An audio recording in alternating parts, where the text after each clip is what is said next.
Nos encontramos en el predio del ex Instituto Carlos Pellegrini, lugar donde actualmente funciona la Universidad de Pilar.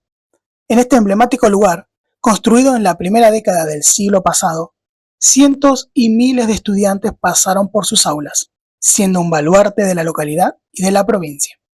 En los años que pasaron, se convirtió en una institución de educación técnica, manteniendo su programa de internado. El día de hoy, el grupo conformado por los estudiantes de tercer año de Historia, Gastón González, Federico Sea y Matías Díaz, para el proyecto llamado Huellas Locales, Ecos Recientes, llevará a cabo la entrevista a Osvaldo Torres, ex estudiante en la década del 70, egresado en plena dictadura y quien volvió a estas aulas ya como docente. Bueno, buenas tardes. Hoy nos encontramos en lo que es el ex Instituto Carlos Pellegrini, actual Universidad de Pilar. Hoy estamos acá con Osvaldo Torres. Osvaldo, ¿cómo andás? Mucho gusto. Mucho gusto, ¿cómo te va? Hicimos mucho sobre vos, sobre tu situación de internado, ¿no? De Pellegrini, del periodo del 72 al 77 que egresaste. Sí, yo ingresé como alumno interno en 1972 y egresé como técnico mecánico en 1977. Volví a entrar en el 82, pero ya como profesor. Sí. Me gustaría, si para empezar, si podés describirnos una etapa breve, cómo lo viste vos como estudiante en los primeros años de internado, tipo el 72, 73, para echarle esta conversación. Bueno, yo provengo, cuando llego a Pellegrini venía de otro instituto de minoridad.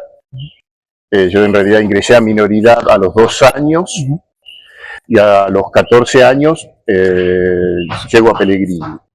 Estamos en marzo, antes del inicio de clases. Amplios espacios, pero en realidad yo estaba acostumbrado porque todas las instituciones de minoridad eran tan grandes como esta.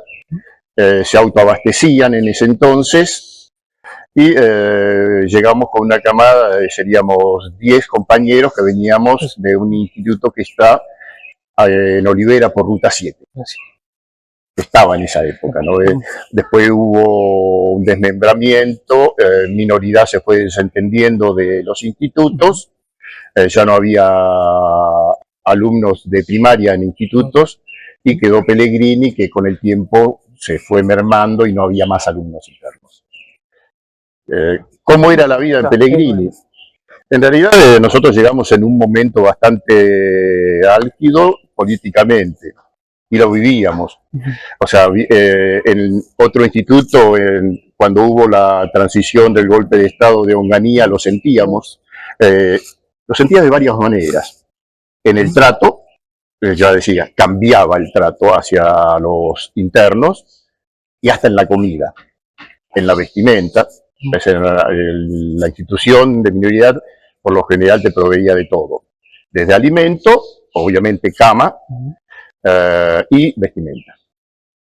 O sea, y todos los útiles que vos necesitabas en esa época, mientras hubiese una biblioteca cualquiera podía estudiar.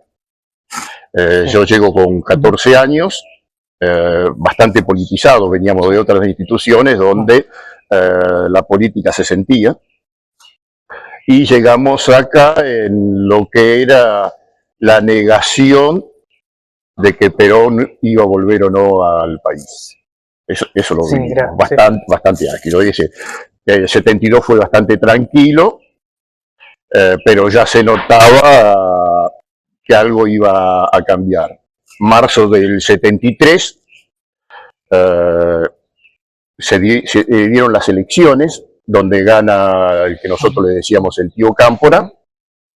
Cámpora Lastiri, creo que era presidente y vice. Asume, creo que el 25 de mayo, si no recuerdo mal, del 73, y ahí sí se notó un cambio bastante rotundo en lo que es el trato hacia los internos y nuestra respuesta. O sea, de más está decir que como internos estábamos, y ya lo dije hoy, éramos bastante politizados y no había acto al que no concurriéramos.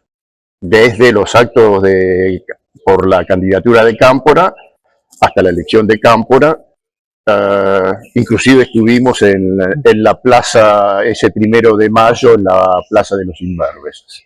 En el caso particular mío, del lado de los Imberbes. Muy bien.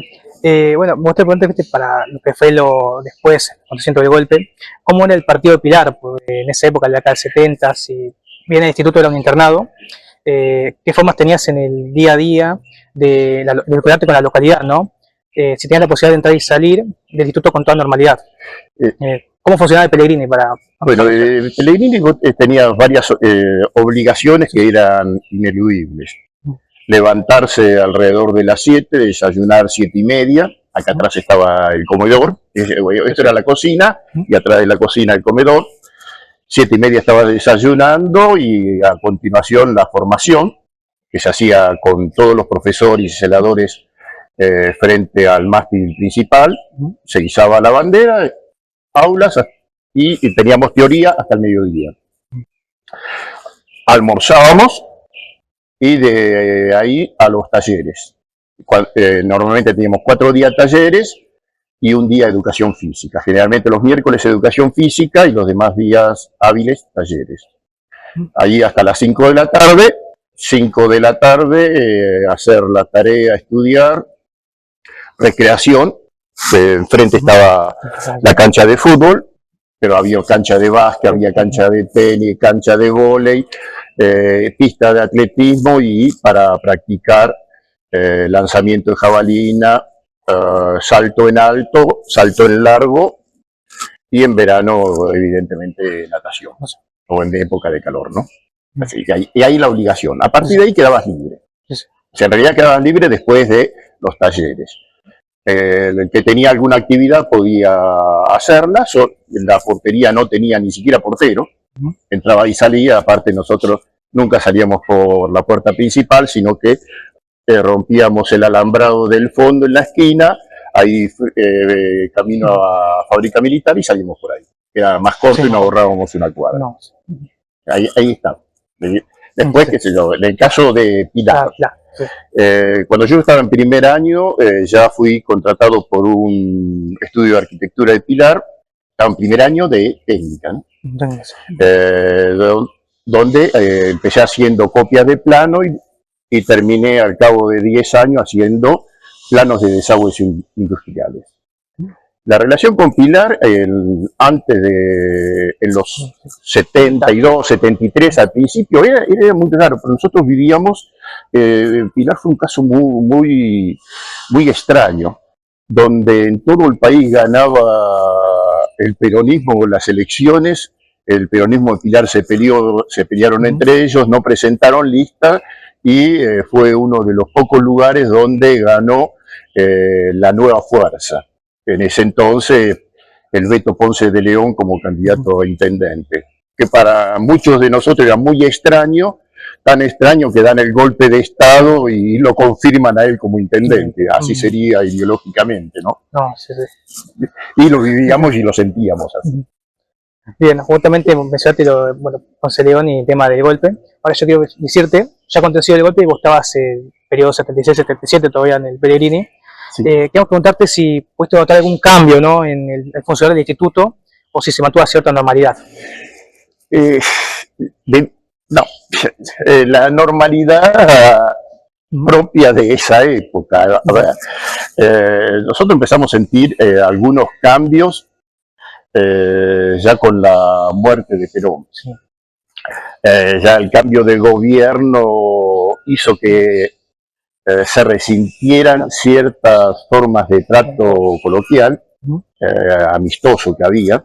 Igual nosotros teníamos, generalmente los internos, muy buena relación con profesores, celadores y preceptores. Al punto a los celadores le decíamos tíos, tías. Acá enfrente del portón principal había un almacén, que era de los Sosa.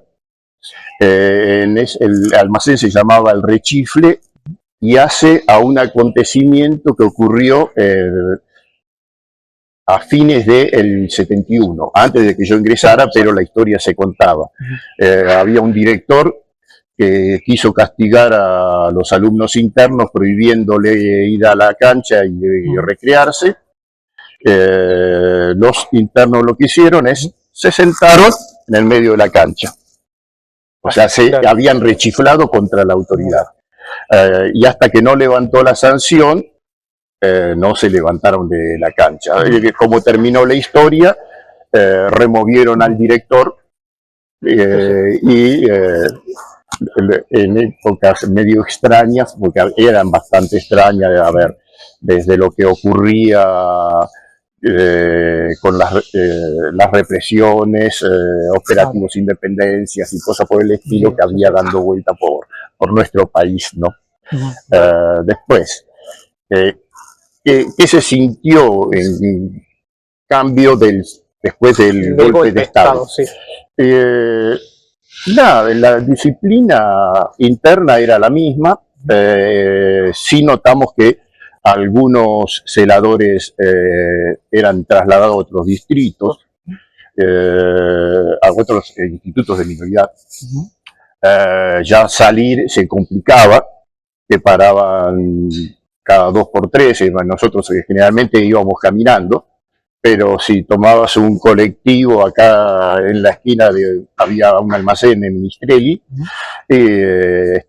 es la entrada también a lo que era la fábrica militar de pólvora, y solían pararnos bastante seguido, pedirnos documentos, lo cual era un problema, porque generalmente nosotros no andábamos con el documento encima. O sea, y no lo andábamos, era muy sencillo, decíamos, somos de la escuela y si te hacen afuera, entren, bueno, entrar.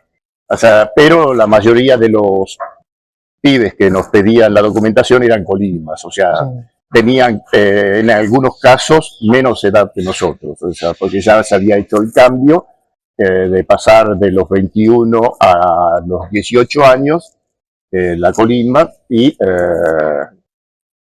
eran conocidos, muchos, conocidos o de Pilar, porque generalmente los que estaban en fabricaciones militares, como haciendo la conscripción, eran pibes de Pilar. Entonces, lo conocíamos o de la plaza o de los boliches y cosas por el estilo. Bien. Bueno, esto es un poco obvio, pero notaste una acontecimiento de golpe, notaste cierta...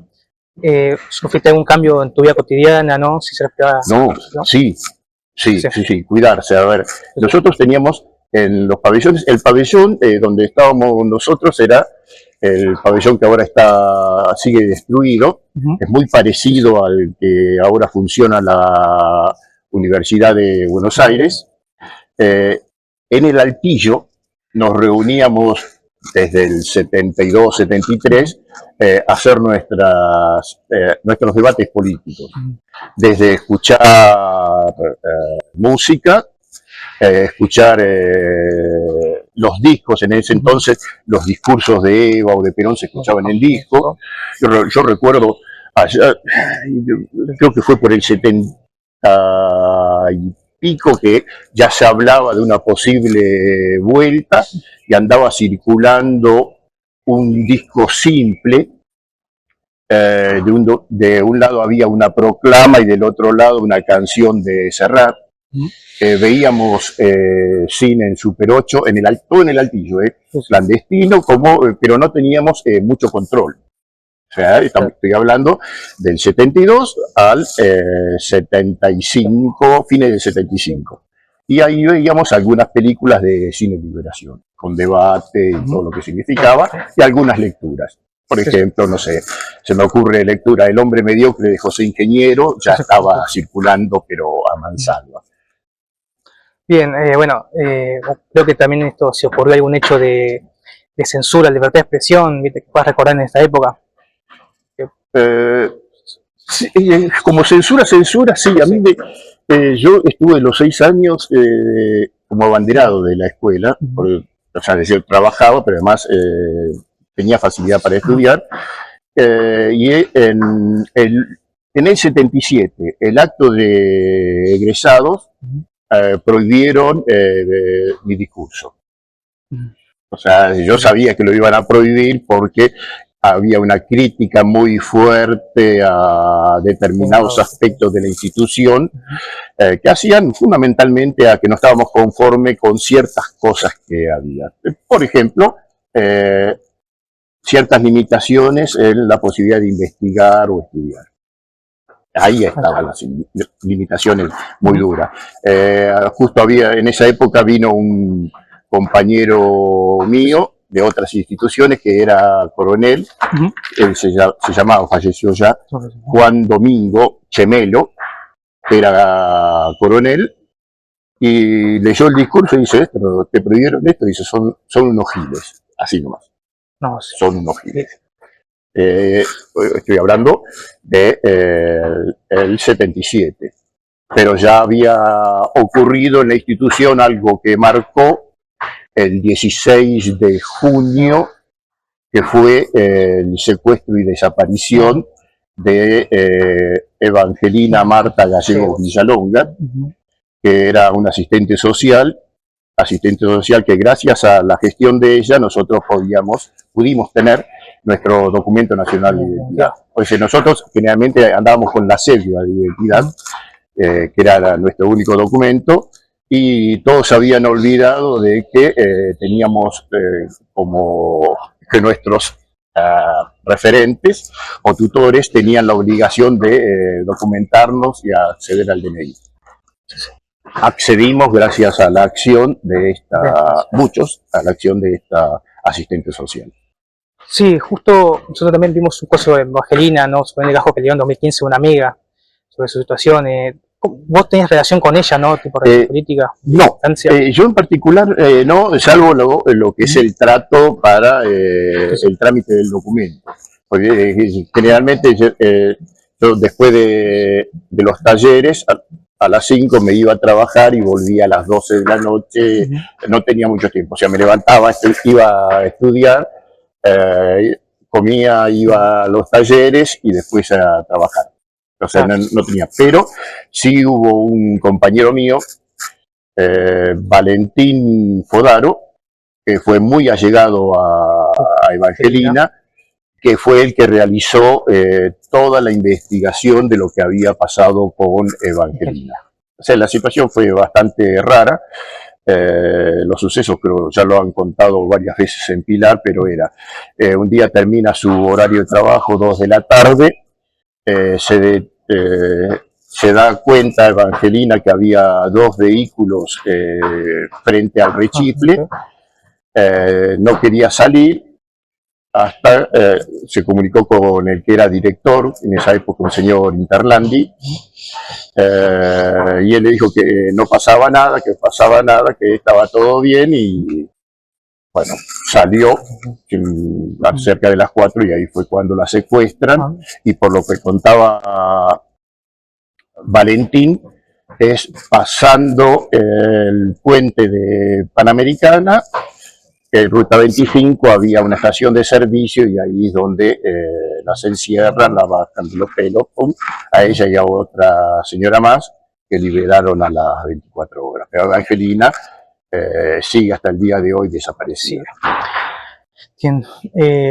Bueno, vos ingresaste en el 77 y vos volviste, como dijiste, como docente en el 82.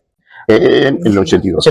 Viernes 2 de abril de 1982. ¿Podrías contarnos qué es lo que hiciste desde el 77 hasta el 82? Tipo, sí, escaparme de los milicos, diríamos. Bueno, lo que hice, egreso de acá, es decir, a ver, cuando no estabas en minoridad vos tenías 2 opciones. Sí. Seguías estudiando, si te recibías antes de los 21 años, corrías el riesgo de que te manden a un reformatorio hasta que cumplieras los 21 años, porque estábamos bajo juez y no nos iban a liberar hasta los 21 años.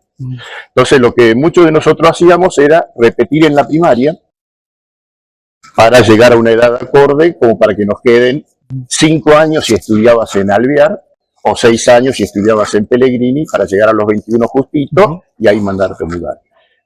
Yo cuando terminaron las clases en noviembre del 77, luego del acto, agarré mi bolsito, dije chau, me despedí de mis compañeros y me fui.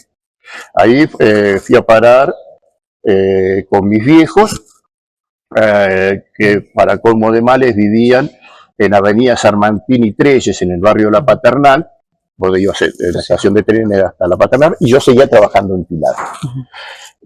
A ver, ahí en esa época, en esos años, 78, en Treyes y Cuchacucha, había un edificio en construcción y era normal encontrar bolsas con residuos con sangre. Y frente a ese edificio había una plazoleta que los vagos del barrio íbamos a parar ahí y se escuchaba música a todo trapo viniendo del último piso. O sea, eso ya lo vivías, o sea, ya era normal.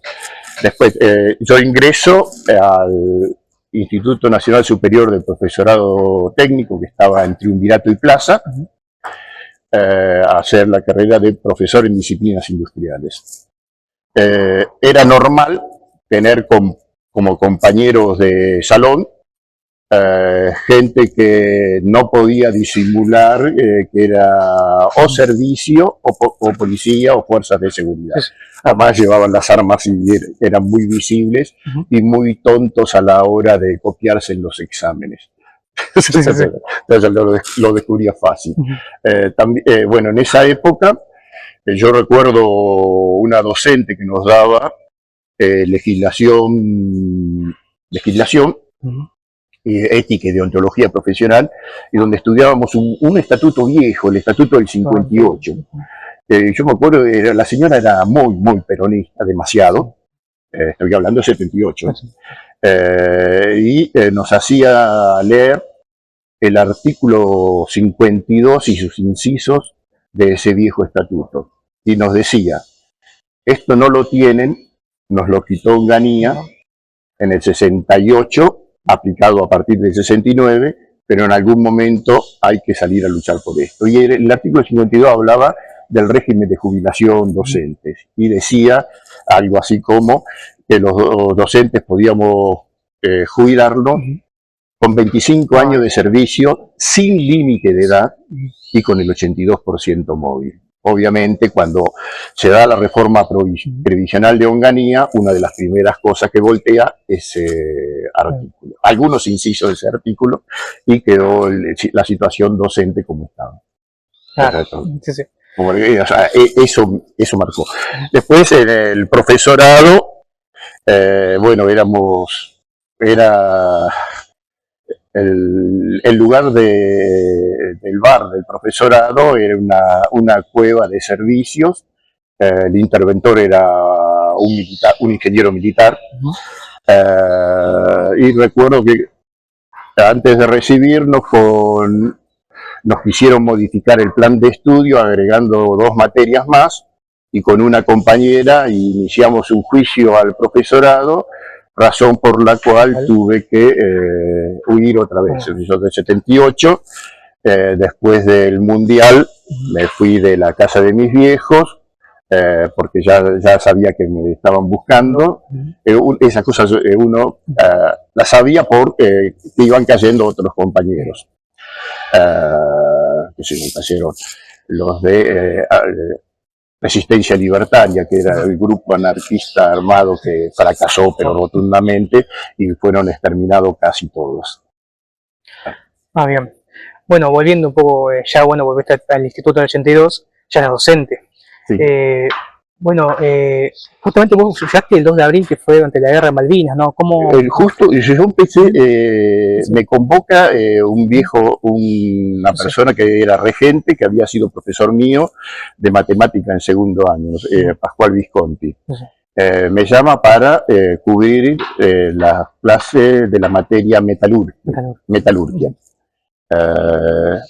Y vine y empecé, inicié mi actividad el viernes 2 de abril de 1982. Cuando llego, yo lo veo a Visconti y le digo, Pascual, voy a hablar de metalurgia.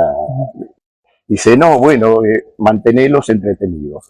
En ese entonces estaban arreglando el pabellón central, estaban arreglando los cielos rasos, y la clase la di en el pabellón donde ahora funciona la UBA, era a la izquierda, primer salón, donde había amontonado un montón de cosas y habían hecho una separación con placares, habían hecho una aulita. Y ahí ese fue mi regreso a Pellegrini. Bastante extraño porque Por esa época parece que la gente del proceso de reorganización nacional, según ellos, la última dictadura asesina, según muchos de nosotros, estaba preocupado por lo que ocurría en la educación y con la deserción escolar. Entonces mandaron a todas las escuelas de Nación una circular donde teníamos que investigar cuáles eran las causas endógenas de la deserción escolar. Nosotros dijimos que en el caso del Pellegrini, endógena ninguna, el problema son todas las exógenas, como la persecución de la juventud, el hambre de la gente, la represión, las constantes amenazas cuando te transportabas en colectivo, y o sea, que hacían, llegaban, se le ocurrían que tenían que bajar, tenías que identificarte, cosas por el estilo, con lo cual para mí era un problema. Porque siempre los estúpidos preguntaban dónde vivía y yo le decía dónde estoy, y eso significaba 3 o 4 minutos hablando con un oficial para explicarle que si yo le decía que vivía en un lugar donde no estaba, significaba que estaban hablando con una persona que no estaba viva, y eso sí, me traía más que un dolor de cabeza. Pero yo decía, esto no puede ser así. Sí, imagino. Ya para el año 85, que fue que se vio el juicio de las juntas, ¿no? ¿Cómo se vio esos momentos, cómo lo viste esos momentos como docente, ¿no? Tipo, ¿qué ocurría en las aulas o qué secuelas había aún en la dictadura? Bueno, a ver, Pellegrini siguió, por suerte siguió con esa tónica. Sí, sí. Ya en el 85 yo todavía estaba, 83, todavía cuando con la vuelta a la democracia, en los cursos que tenía, había muchos chicos más externos que internos. Eso sí, ya se iba terminando la época de los internados. Y había muchos pibes que estaban militando en el radicalismo. Y entonces era otra vez vivir lo que es las vivencias políticas del Pellegrini, ¿no? Desde otro punto de vista, en este caso, más con el radicalismo, pero sí era muy comprometido. O sea, se hablaba en las aulas donde se podía hablar. O sea, nosotros, a ver, durante la época de 72-77, todo el mundo dice, bueno, la represión comenzó el 24 de marzo de 1976. En realidad empezó mucho antes. Existían grupos armados protegidos desde el poder del Estado, como la AAA, por ejemplo, y otros que tenían otros nombres, que eran bastante embromados cruzarse con ellos. Yo recuerdo casos notorios. Entre el camino de Carmen de Areco, en el 74, aparecieron 3 personas en un campo. Eran 3 uruguayos. La Trónica, Javid y Banfi. Los nombres de esta gente. Y habían sido secuestrados, por lo que me enteré después, ¿no? En septiembre, a mediados de septiembre, llevados a ese campo, asesinados y explotados. Cosa que es memorable porque también ocurrió después similar con la masacre de Fátima. Es decir, la diferencia es que multiplicaron por 10. Eran 3 y contra 30 de los que aparecieron acá. Y eso ya, bueno, 20 de agosto de 1976. Eran cosas significativas, ¿no? Claro, sí. Entonces, y eso ya lo sabíamos, lo vivía. Entonces, si la represión comenzó antes o después del 76, no, comenzó antes. Y a cuidarnos comenzamos también antes. Entonces, cuando digo a cuidarnos, claro, sí. te limitabas con quién estabas, con quién hablabas, con quién intercambiabas libros.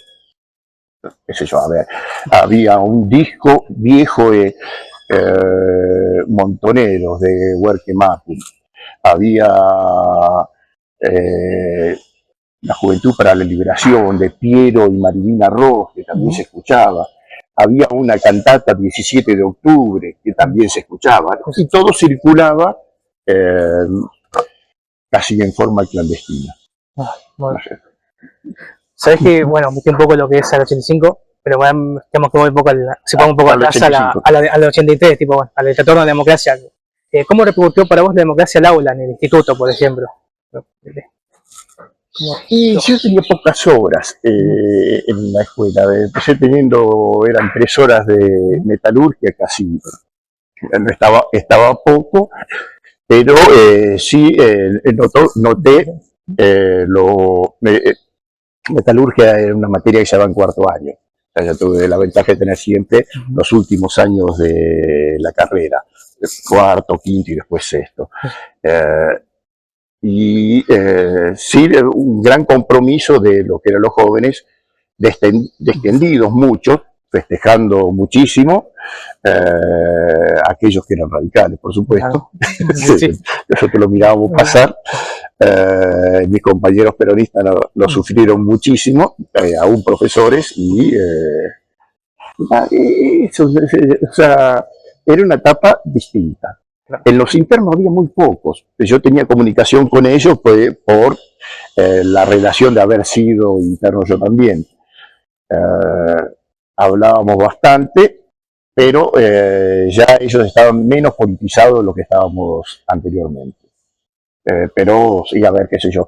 Era común, terminaban las clases 30 de noviembre, después de la fiesta de Pellegrini, agarrar la mochila y salir. Recuerdo una vez con un compañero, veníamos haciendo dedo veníamos de Santa Fe, pero habíamos llegado hasta Escobar, hicimos dedo en Escobar y nos levanta una camioneta, nos subimos a la cabina y a la altura de Mateu nos muestra una 45. Y después me miré con el otro muchacho.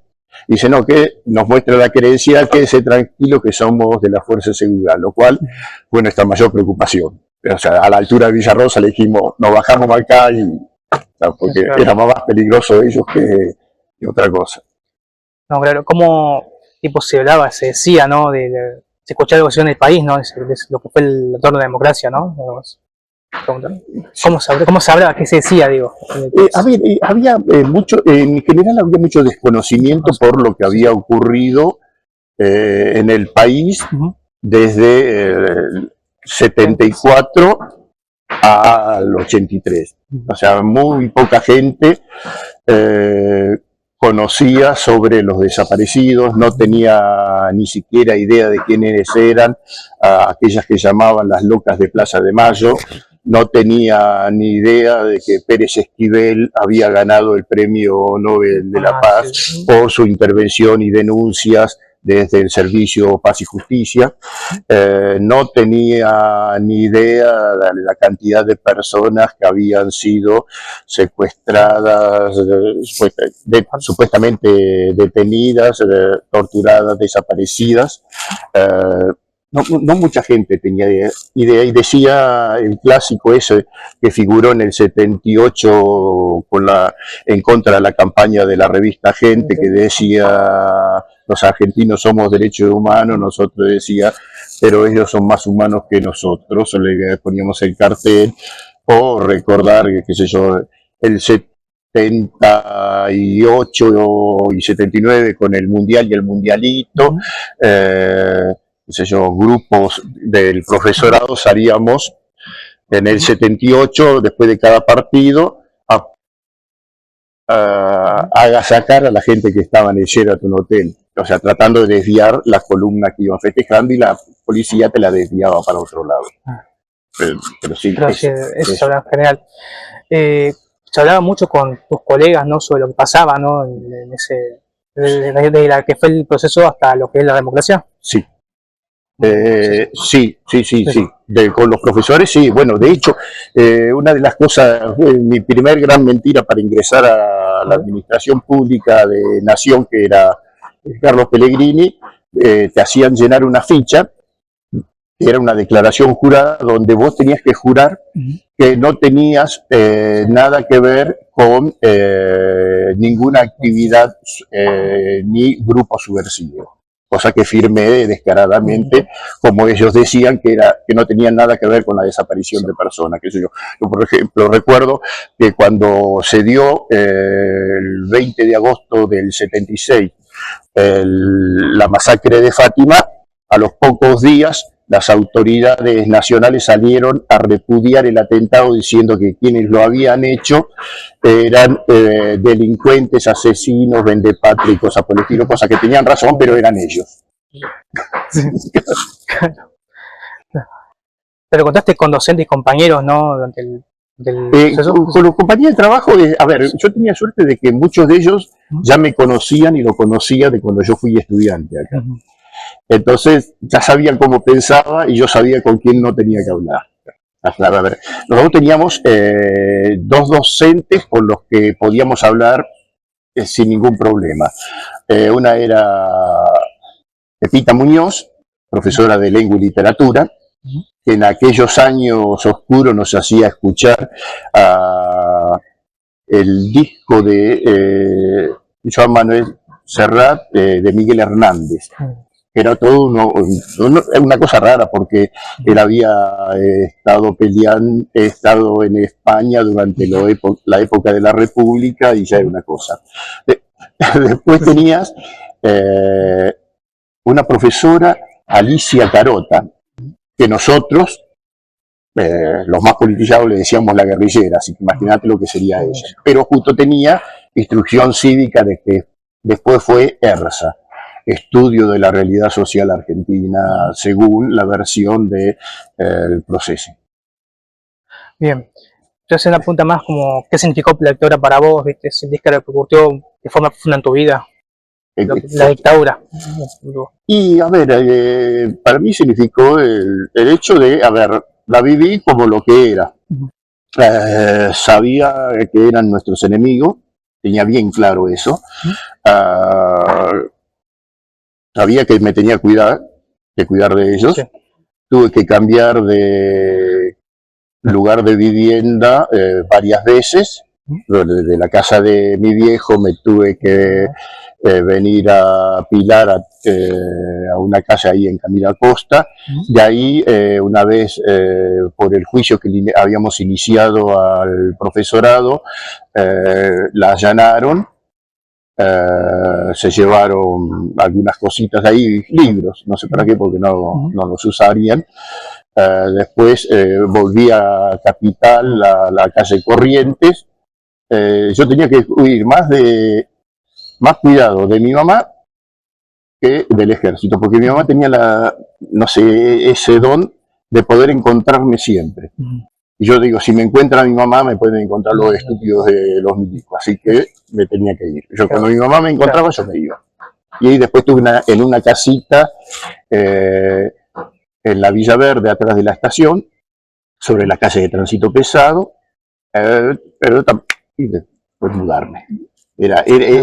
O sea, era la vida donde uno iba perdiendo sus libros, sus afectos, y la capacidad de no recordar nada, o sea, no recordar los teléfonos. O sea, había teléfonos fijos, entonces vos tenías que recordar tu teléfono, eran los números, no recordar teléfonos, números, contactos, nada.